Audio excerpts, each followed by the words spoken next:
Today we're at the Texas Star at Fair Park, and this is one of the largest Ferris wheels in the United States, which is super, super cool and exciting. We're gonna do some fun math, take it out of the textbook a little bit, and one of the questions that I always wonder is how fast are we going when we're on that thing? Right? Like, so if we think about it, when we're on a highway, about how fast do we travel? Like 60 miles per hour. Miles per hour. Now that unit is super important. What do you think we can do with miles per hour in order to figure out the speed that we're traveling at? Well, I think we can look at it as distance over time. So when you look at speed, it's another word for rate. And our equation for that's really easy. It's rate equals distance over time. So we have a little bit of information that's given to us. We know that in 1 minute you can go in 1.5 revolutions, and we also know the diameter of our large wheel is 203 feet.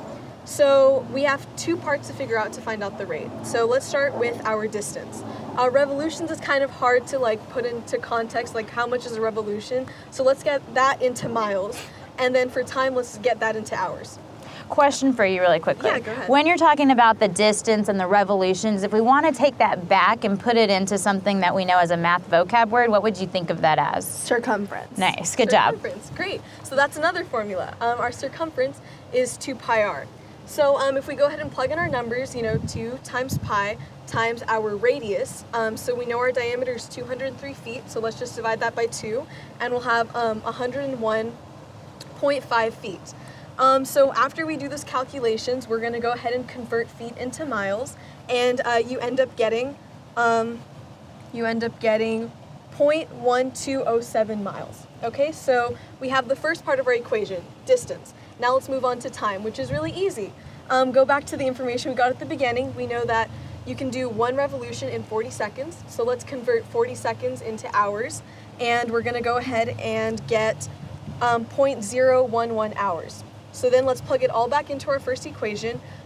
Rate equals 0.1207 miles over 0.011 hours, and we get our rate, which is 10.9 miles per hour. So that's how fast you're going. Oh, Yeah. Interesting information. Well, I wonder how many times the Ferris wheel goes around, how many revolutions there are when you get on. I can tell you one thing. There's about 12 minutes from when you get on to when you get off. Do you guys think you can calculate how many revolutions you do in there? Definitely. All right, let's hear it. What are you guys thinking? So, Amber, I think you have a really quick way to tell everybody. Yes, I remember. I do have a quick way. Okay, so if the total ride is 12 minutes, and we know that 40 seconds is 1 revolution, let's figure out how many seconds we're on the ride. So 12 times 60, which is 720 seconds. And if 1 revolution is 40 seconds, then 40 seconds represents going around 1 time. So let's divide our total amount by that. So 720 seconds divided by 40, and we get 18 revolutions.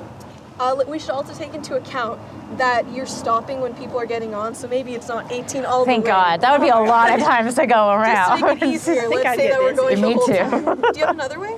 Oh, I do. So for those of you who are more comfortable with proportions, we can do it that way.